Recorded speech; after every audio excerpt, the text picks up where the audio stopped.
얼마 전에 향년 95세의 나이로 세상을 떠난 한 분이 있죠. 누굽니까? 송해라고 하는 선생님이 계십니다. 이분이 무려 33년 동안 쉬운 일이 아닙니다. 전국노래 자랑이라고 하는 그 국민 프로그램 있잖아요. 거기에서 MC를 맡아 섬겼습니다. 이분이 2,000원짜리 국밥을 먹고 그리고 거의 매일 사우나에 가고 어떻게 이동하느냐. 이분의 이동 수단은 BMW입니다. B가 뭔지 아십니까? BMW는 자동차가 아니라 B가 뭡니까? 버스. 그 다음에 M은 메트로, 지하철. 그 다음에 W는 워킹, 걷기. 그래서 버스 타고 지하철 타고 걸어 다니면서 그렇게 생활하신 분이십니다. 그가 이 세상을 떠나자 많은 사람들이 주목했습니다. 그의 죽음을 주목했습니다. 오늘 말씀을 들으면서 주목이라고 하는 단어를 여러분들이 잊지 말기를 바랍니다. 그의 죽음을 주목을 했다. 얼마 전에 이 TV를 보니까 이 송해 선생님이 죽었음에도 불구하고 지금은 나오지 않더라고요. 이분을 모델로 삼아서 CF가 방영이 되더라고요. 참 신기하더라고요. 죽은 사람이 저렇게 CF의 모델로 활동할 수 있다니. 그를 따랐던 사람들이 있었습니다. 여러분 아실 겁니다. 연구 없다. 누구니까? 심영래. 이 심영래 씨가 굉장히 어설프죠? 유행어를 한번 했는데 이 심영래 씨가 이야기했습니다. 송해는 우리의 선배님인데 선배님이라기보다는 우리의 부모님과도 같은 분이십니다. 또 이용식 씨 아시죠? 일명 뽀식이라고 하는 이용식 씨가 굉장히 이 송해 선생님에 대한 고마운 마음을 가지고 있습니다. 자신이 22살 그 철없을 나이에 개그맨이 될 수 있도록 이끌어 주신 분이시다. 그래서 참 고마운 분이다. 라고 그 고마운 마음을 갖고 그의 빈소를 끝까지 이 뽀식이 이용식 씨가 그 자리를 지켰습니다. 국민 MC라고 불리는 임성훈 씨. 이분도 굉장히 나이가 생각보다 많더라고요. 지금도 세상에 이런 일이라고 하는 그 프로그램을 아주 오랜 시간 동안 진행을 하고 있지 않습니까? MC를 아주 잘 하시는 분이 이 임성훈 씨인데 이렇게 이야기합니다. 후배 입장에서는 절대로 우리는 이분을 쫓아갈 수가 없습니다. 이 송해 선생님을 그렇게 그는 평가를 했습니다. 여러분 이렇게 죽음 중에도 사람들이 주목하는 죽음이 있습니다. 사람들이 잊지 않고 그리고 주목하는 죽음이 있다. 그럼 생각해 보십시오. 하나님은 그의 죽음을 주목하실까? 하나님은 그의 그 사람들이 주목하는 그 죽음을 주목하실까? 그것은 저는 이렇게 생각합니다. 또 다른 문제다. 또 달리 생각해 보아야 할 것이다. 그렇지만 여기 하나님이 주목하시는 죽음이 있습니다. 누구의 죽음입니까? 바로 세례 요한의 죽음입니다. 하나님은 그의 죽음을 주목하고 계십니다. 그래서 성경이 그의 죽음에 대하여 어떻게 그 죽음을 맞이했는지 아주 자세하게 그 과정을 상세하게 소개하고 있습니다. 오늘 본문 14절의 말씀을 보시면은 헤롯이 등장을 합니다. 그는 누군가? 예수님 출생 시에 예수님을 죽이려고 했던 그 헤롯 왕이 있죠. 그 헤롯이 아닙니다. 그 헤롯은 헤롯 대왕입니다. 그 헤롯이 죽은 다음에 그의 아들들이 여러 유대 지역을 나누어서 나라를 다스렸는데 그 지역을 다스렸는데 이들 군봉왕이라고 이야기합니다. 근데 오늘 보면 14절에서 나오는 헤롯은 누구인가 하면은 갈릴리와 그리고 베레아 지역을 다스리는 바로 헤롯 안티바. 그가 오늘 보면 14절에 나오는 헤롯입니다. 이런 자신의 권력을 위해서 17절 보시면은 아주 그 불륜을 저지릅니다. 그것이 무엇인가 하면은 동생 빌립의 아내가 있는데 그 이름이 헤로디아입니다. 그 헤로디아를 자신의 아내로 취합니다. 또 헤로디아도 권력을 위해서 헤롯에게 시집을 갑니다. 문제는 이것이 세례요한이 보기에 아주 악인 거죠. 그럼 왜 악이냐? 왜 요한이 볼 때에 이것을 질타할 수밖에 없었을 것인가? 성경이 이것을 분명하게 죄라고 지적하기 때문에 그렇습니다. 레위기 20장 21절에 보면 이런 말씀이 있습니다. 한번 읽어보겠습니다. 시작. 누구든지 그의 형제의 아내를 데리고 살면 더러운 일이라. 그가 그의 형제의 하체를 범함이니 그들에게 자식이 없으리라. 아멘. 자, 이 말씀에 의한다면 지금 헤롯은 어떤 일을 범했습니까? 더러운 일을 범했습니다. 그 형제의 아내를 데리고 자기 아내로 삼아서 살았잖아요. 하나님의 말씀에 의한다면 이것은 절대로 좋은 일이 아닙니다. 더러운 일입니다. 분명히 하나님의 말씀에 근거해서 그 말씀을 어긴 일이라 할 수 있겠죠. 이것을 알고 있는 요한이 가만히 있을 수가 없는 것이죠. 그래서 어떻게 합니까? 18절의 말씀을 보시면은 헤롯에게 당신이 그 동생의 아내를 취한 것이 옳다, 옳지 않다? 옳지 않다라고 이야기합니다. 여기서 옳지 않다라고 하는 것은 미완료형으로 원문에는 쓰여 있습니다. 어떤 의미인가 하면 한 번, 두 번 말했던 것이 아니라 지속적으로 계속 이야기했던 거예요. 끊임없이 당신이 당신의 동생 아내를 취하여 그에게 장가간 것은 절대로 하나님의 말씀에 기초해서 옳지가 않습니다. 계속 지속적으로 그의 죄를 규탄하고 질책했던 것입니다. 자, 근데요, 재미있는 것은 오늘 말씀에 보면 그 요한의 말을 들은 헤롯의 반응입니다. 20절의 말씀을 보겠습니다. 20절 시작. 헤롯이 요한을 의롭고 거룩한 사람으로 알고 두려워하여 보호하며 또 그의 말을 들을 때에 크게 고민하면서도 달갑게 들음이러라. 아멘. 자, 어떡합니까? 요한을 보호해줬어요. 그리고 요한의 말을 아주 두려워하는 가운데 달갑게 들었습니다. 그러니까 최소한의 양심은 있는 것이죠. 내가 이 헤로디아를 내 아내로 취한 이것은 적어도 말씀의 기초에서가 아니라 이 양심의 기초 볼 때 이것은 옳다, 옳지 않다. 옳지 않다. 그는 분명히 알고 있었습니다. 그게 죄인지를 알고 있었습니다. 그리고 그 죄를 정확하게 지적해주는 요한이 고마운 거예요. 그리고 그의 말을 잘 듣고 귀담아 들었던 것이죠. 그리고 크게 고민을 했던 것이죠. 그러나 여러분, 이 말씀을 듣는 이 헤롯의 마음은 어떤 마음인가? 여러분 기억하십니까? 마가복음 4장에 보면 네 가지 마음의 밭이 있죠. 첫 번째로는 길가처럼 딱딱한 마음의 밭이 있습니다. 두 번째로는 돌이 많은 돌밭이 있습니다. 세 번째로는 무엇이 있습니까? 가시 떨긴 밭이 있습니다. 네 번째로는 좋은 밭이 있습니다. 자, 하나님이 기뻐하시는 마음의 밭은 어떤 밭입니까? 좋은 밭이죠. 말씀이 뿌려지면은 들어가고 가지가 나고 열매는 좋은 밭일 것입니다. 그럼 생각해 보십시오. 헤롯은 어디에 해당된다고 생각하십니까? 세 번째입니다. 가시 떨기와도 같습니다. 그 마음에 무엇이 많아요? 세상의 염려가 많아요. 재물에 대한 유혹이 많아요. 권력에 대한 유혹이 많습니다. 그리고 기타 욕심이 너무 많은 겁니다. 그러니 요한의 말을 달갑게 들으면서도 결국 어떻게 합니까? 순종하지 않고 그 헤로디아의 말에 넘어가 아내 헤로디아의 말에 그 넘어가서 결국에는 26절부터 28절까지 말씀해 보면 어떻게 합니까? 자기가 뱉은 말이 있기 때문에 어쩔 수 없이 세례 요한을 참수하여 죽입니다. 자, 이것이 오늘 말씀의 내용인데요. 여러분, 왜 성경은 예수님의 사역을 쭉 이야기하면서 굳이 이 세례 요한의 죽음을 주목하고 있는 것인가? 한번 생각해 보는 겁니다. 앞서 말씀을 드렸던 것처럼 국민 MC라고 불리는 송해 선생님의 죽음을 세상 사람들이 다 주목하고 있잖아요. 그리고 그를 추모하고 있잖아요. 그럼 하나님 그 죽음을 주목하고 계실까?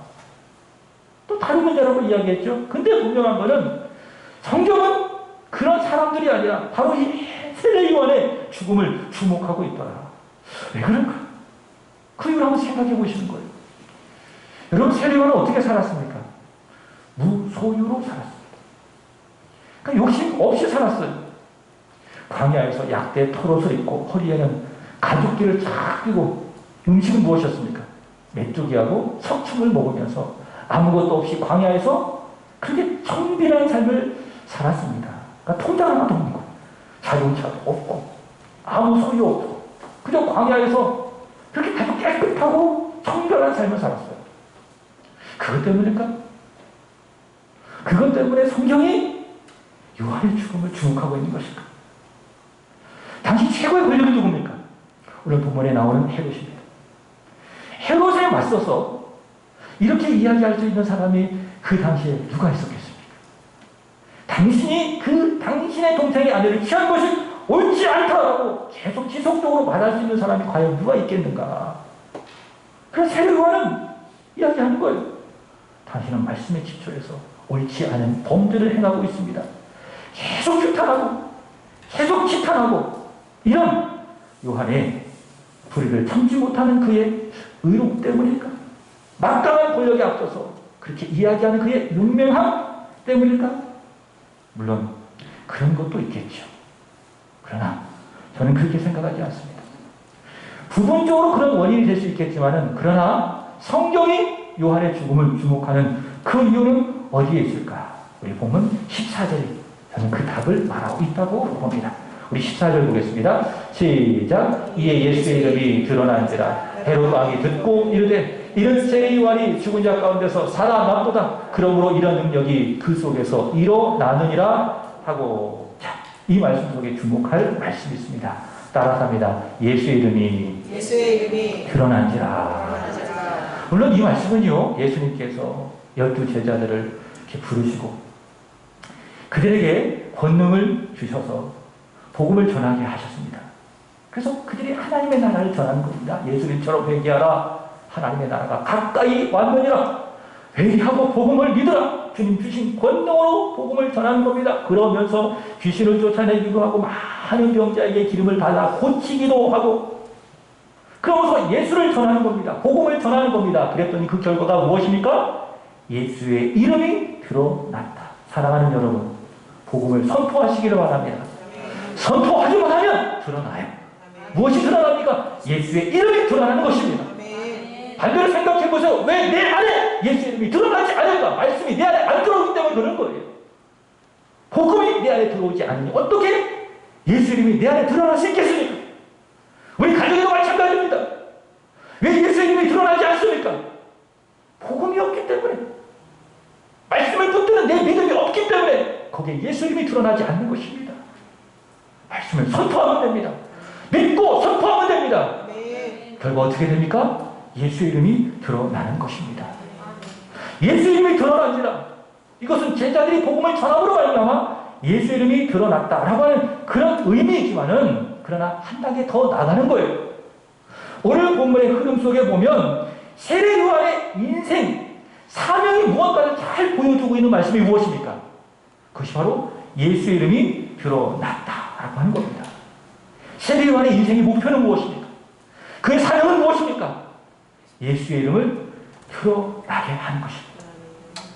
그래서 그는 자기하고 오는 많은 사람들이 있었어요. 정말 세례 요한이 그 당시에 정말 탑기사였어요. 야, 저런 사람이 있을까? 이렇게 정말 훌륭하고 삶도 깨끗하고 의로운 사람이 있을까 할 정도로 많은 사람이 그를 주목했습니다. 그래서 그를 만나기 위해서 의로운 사람이든지 간에 죄인이든지 간에 다 그에게 다 찾아와서 자기 죄를 자복하고 그에게 세례를 받는 거예요. 사람들이 묻는 겁니다. 심중에. 저분이 혹시 우리가 그렇게 기다리던 그리스도가 아닌가? 이렇게 심중에 생각하면서 묻는 것입니다. 당신이 그리스도입니까? 그래도 세례 요한이 뭐라고 이야기합니까? 아니다. 나는 그리스도가 아니다. 라고 이야기합니다. 나는 그리스도를 외치는 광야의 소리로다. 자신의 사명을 그렇게 이야기합니다. 그리고 이야기합니다. 나는 너에게 물로 세례를 주었지만 그러나 내 뒤에 나보다 훨씬 더 강한 분이 오시나니 그런 너에게 성령과 불로 세례를 주시리라. 세례 요한은 바로 그 복음을 선포했습니다. 이 세례 요한은 처음부터 그리고 끝까지 어떻게 살았습니까? 오직 예수. 다른 게 없어요.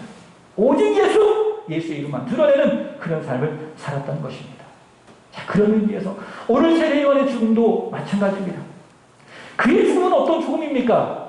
예수의 죽음을 미리 보여주는 죽음이다 라고 하는 것이에요. 여러분 생각해 보세요. 세례요한이 잘못해서 죽었습니까? 죽어야 할 사람은 누굽니까? 말씀에 의한다면 헤롯이 죽어야 돼요. 그리고 그와 불륜을 저지른 헤로디아가 죽어야 돼요. 그가 죽어야 돼요. 요한은 죄가 없어요. 요한은 깨끗한 사람이에요. 의로운 사람이에요. 죽을 이유가 없습니다. 그럼에도 불구하고 요한은 죽습니다. 이 요한의 죽음은 어떤 죽음? 의로운 죽음이라고 이야기하는 것이죠. 죄 없는 죽음이라고 말할 수 있는 것이죠. 근데 이 죽음은 그림자입니다. 무슨 그림자입니까? 예수 그리스도의 죽음을 미리 보여주는 그림자와도 같은 것입니다. 사랑하는 여러분, 예수님이 이 세상에 왜 오셨어요? 왜 우리가 똑같은 이 인성을 취하시고 때로는 피곤하시고 때로는 배가 고프시고 그렇게 사셨습니까? 왜 예수께서 성육신 하셔서 이 세상에 오셨습니까? 왜 오셨어요? 그분이 무엇이 부족해서? 그는 근본 하나님의 본체이십니다. 하나님으로 만족하는 분이십니다. 왜 그분이 굳이 이 세상에 사람의 몸을 입고 이 세상에 오셨는가? 왜 오셨어요? 나 때문에 오셨어요. 나를 위하여, 나를 대신하여 십자가를 지시고 죽으시기 위해서 예수 그리스도께서 이 세상에 오셨습니다. 그분은 죽으실 이유가 없습니다. 예수는 죄가 없는 분이기 때문에 히브리서 4장 15절 이야기하죠. 그도 우리와 똑같이 시험을 받으신 이로되 그러나 그와 우리와 다른 점이 하나 있다면 그것이 무엇입니까? 죄는 없으시느니라. 근데 왜 그가 죽었어요? 우리 때문에 죽었습니다. 우리를 위하여 우리를 대신한 예수 그리스도께서는 대속의 죽음을 맞이하신 것입니다. 바로 그 죽음을 미리 하나님께서는 누구를 통해서? 예수의 이름만 절대적으로 드러낸 그 요한의 죽음을 통해서 우리에게 보여주고 있습니다. 그래서 성경은 그런 의미에서 이 세례 요한의 죽음을 주목하고 있습니다. 세례 요한은요, 이런 사람이에요. 표지판과도 같은 사람이에요. 운전을 하다가 보면은 이렇게 어디로 가라, 저기로 가라 표지판이 있잖아요. 표지판만 잘 보면은 길을 잃지 않고 갈 수가 있습니다. 목적지로 갈 수가 있습니다. 그래서 요한의 이야기를 잘 들으면은 누구를 볼 수 있습니까? 예수님을 볼 수 있어요. 요한이 가리키는 숟가락만 잘 보고 있으면은 잘못 보지 않고 누구를 볼 수 있어요? 예수 그리스도를 볼 수 있어요. 이게 요한이라고 하는 사람의 위대함이에요. 그래서 예수 그리스도께서는 마태복음 12장 11절에서 뭐라고 이야기했습니까? 여자가 낳은 자 중에 세례 요한보다 큰 이가 없도다. 그러니까 처음부터 끝까지 오직 예수만을 드러낸 사람이었기 때문에, 심지어 그의 죽음까지 오직 예수의 이름을 드러낸 죽음이었기 때문에 예수님 그를 가장 큰 자로 여겨주신 것 아니겠습니까? 그가 청진한 삶을 살아서 불의를 참지 못하는 의로운 사람이라서 아니에요. 하나님이 그의 죽음을 주목하시는 것은 그의 모든 전 삶을 통해서 심지어 그의 죽음까지도 예수의 이름을 드러내는 그 일들로 그의 삶이 이루어졌기 때문에 성경은, 하나님은 그의 죽음을 주목하고 있는 것이죠. 사도행전 7장의 말씀을 보면 또 한 사람의 죽음이 나옵니다. 우리 예수님이 그 사람의 죽음을 주목하십니다. 그가 누굽니까? 스데반이라고 하는 사람입니다. 자, 스데반의 죽음을 우리 예수님께서 어떻게 하셨는지 한번 보겠습니다. 사도행전 7장 56절의 말씀입니다. 시작. 말하되 보라 하늘이 열리고 인자가 하나님 우편에 서신 것을 보노라 한데, 자, 인자 누구를 말하는 것입니까? 예수 그리스도께서 하나님 보좌 우편에서 앉아 계셨다고 하는데 우리 보통 그렇게 고백하자고 있지 않습니까? 근데 뭐라고 이야기하고 있어요? 서셨다. 그러면서 누구를 주목하고 있습니까? 믿음의 사람, 하나님의 사람, 이 스데반의 죽음을 예수께서 주목하고 있는 거예요. 여러분, 그 스데반 중에 얼마나 많은 사람이 있습니까? 예수님 그런 사람들을 주목하지 않으셨어요. 믿음 없는 사람을 예수님 주목하지 않습니다. 누구를 주목하십니까? 마음에 예수가 있는 사람, 예수를 위해서 살아가는 사람, 예수를 위해서 기꺼이 자신의 생명을 아낌없이 던질 수 있는 바로 그 사람을 우리 예수님 주목하신다라고 하는 겁니다. 저는 믿습니다. 여기 계신 모든 분들 믿음 있는 사람인 줄로 믿습니다. 하나님 보호자 우편에서 주께서 여러분을 주목하고 계심을 믿으시기를 축복합니다. 세례요한이 그랬던 것처럼 우리 예수님 하나님 고작 우편에서 스데반의 죽음을 주목하고 계십니다. 왜 주목하고 계시느냐? 자, 보세요. 사도행전 7장 59절의 말씀입니다. 시작. 그들이 돌로 스데반을 치니 스데반이 부르짖어 이르되 주 예수여 내 영혼을 받으시옵소서. 아멘. 여러분, 이 기도는 그의 기도일까요? 물론 스데반의 기도입니다. 근데 스데반이 누구 따라하고 있어요? 주님 따라하고 있어요. 스데반은 따라쟁이에요. 근데 그걸 주님이 참 좋아하시지요. 여러분, 주님 따라쟁이가 되기를 축복합니다. 주님이 말씀하신 대로 우리도 말하고, 주님이 생각한 대로 우리도 생각하고, 주님이 살아가신 대로 우리도 살아가고, 우리는 예수 따라쟁이가 되어야 될 줄로 믿습니다. 그게 믿음입니다. 스데반은 예수님을 따라하고 있어요. 돌에 맞아 죽어간 그 상황 속에서 예수님이 생각난 거죠. 예수님의 기도가 생각나신 거죠. 십자가에서 아버지 내 영혼을 받으시옵소서. 그 예수 그리스도의 기도를 그대로 그는 따라하면서 기도하고 있습니다. 주 예수여 내 영혼을 받으시옵소서. 누구의 이름이 드러나요? 예수의 이름이 그의 죽음에서 드러난 겁니다. 60절 보세요. 시작. 무릎을 꿇고 크게 불러 이르되 주여 이 죄를 그들에게 돌리지 마옵소서. 이 말을 하고 자니라. 아멘. 주여 이 죄를 그들에게 돌리지 마옵소서. 이것 또한 누구의 기도입니까? 예수님의 기도 아니겠습니까? 예수께서 십자가에 달리셨을 때 수많은 사람들이 그를 조롱하고 모욕하고, 예수님 그들을 향하여 맡겨 욕하지 않으시고 아버지께 맡겨드리고 기도하는 겁니다. 아버지 저들을 사하여 주옵소서. 저들이 하는 짓을 알지 못합니다. 그들의 용서를 위하여 예수님 기도하지 않으셨습니까? 그 기도를 스데반이 그대로 따라서 하고 있는 거예요. 그런 우리 예수님 가만히 있을 수 없는 것이죠. 하나님 보좌 우편에서 앉아 계실 수만 없는 것이죠. 그의 죽음을 주목하시면서 그 자리에 서서 스데반을 응원하는 것 아니겠습니까? 바로 이것이다. 예수의 이름이 드러나는 그 죽음, 그 죽음을 우리 예수님 하나님 주목하고 계신다라고 하는 것입니다. 여러분, 우리가 사는가 죽는가 어떻게 보면 참 중요한 문제예요. 오늘 새벽에도 말씀을 드렸지만 마태복음 6장의 말씀에 보면 우리 몸을 위하여, 목숨을 위하여 입을 것, 마실 것, 먹는 것 참 중요한 문제입니다. 그저 생존에 관련된 문제이기 때문에. 그러나 주님 뭐라고 말씀하셨습니까? 그거 염려하지 마. 그 하신 말씀이 무엇입니까? 마태복음 6장 33절 먼저 그의 나라 그 일을 구해. 그리하면 큰 것을 너에게 더해 줄 거야. 아, 그렇구나. 우리 예수 믿는 사람들은, 하나님을 아빠, 아버지라고 부르는 사람들은 먹을 거, 입을 거, 마실 거 이것 때문에 염려하지 않는 사람이로구나. 오늘 말씀을 통해서 배우는 거죠. 그러므로 그것과 맞물려서 우리가 사느냐 죽느냐 그게 중요한 게 아니라는 거예요. 믿습니까? 사냐 죽느냐 그거는 중요한 문제가 아닙니다. 우리 인생의 본질이 아니라는 겁니다. 예수 안 믿는 사람 그게 중요해요. 그래서 내가 살기 위해서 얼마나 많은 노력을 합니까? 아침부터 저녁까지 막 땀을 흘리면서 몸이 닿도록 일하는 것 아니겠습니까?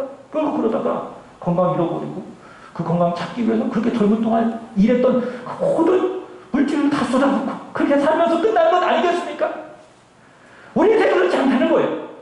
사느냐 죽느냐 그게 중요한 문제가 아닙니다.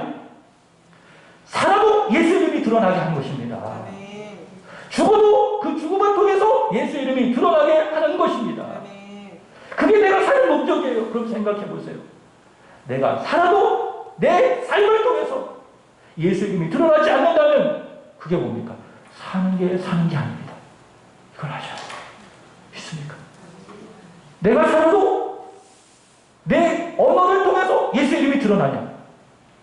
내 인격을 통해서 예수 이름이 드러나냐? 내 행동과 내 삶을 통해서 과연 예수 이름이 드러나냐? 만약 드러나지 않는다면 따로 합니다. 사는 게 아니라. 믿습니까? 그러나 여러분, 죽는다 할지라도 그 죽음 속에서 오직 예수, 그 예수 이름이 드러나게 된다면 그 죽음이 얼마나 고귀합니까? 오늘 말씀처럼 우리 주님께서 주목하시는 죽음이 되지 않겠습니까? 사랑하는 여러분, 살아도 주 예수 이름을 드러내시기를 주 이름으로 축복합니다. 우리의 삶이 죽는다 할지라도 정말 여러분의 죽음이 오직 예수를 드러내기를 주 이름으로 축복합니다. 그래서 저와 여러분의 모든 인생에 하나님이 주목하시는 인생, 예수 그리스도께서 하나님 보좌 우편에서 주목하시는 그런 인생이 되기를 주 예수 그리스도의 이름으로 축복합니다.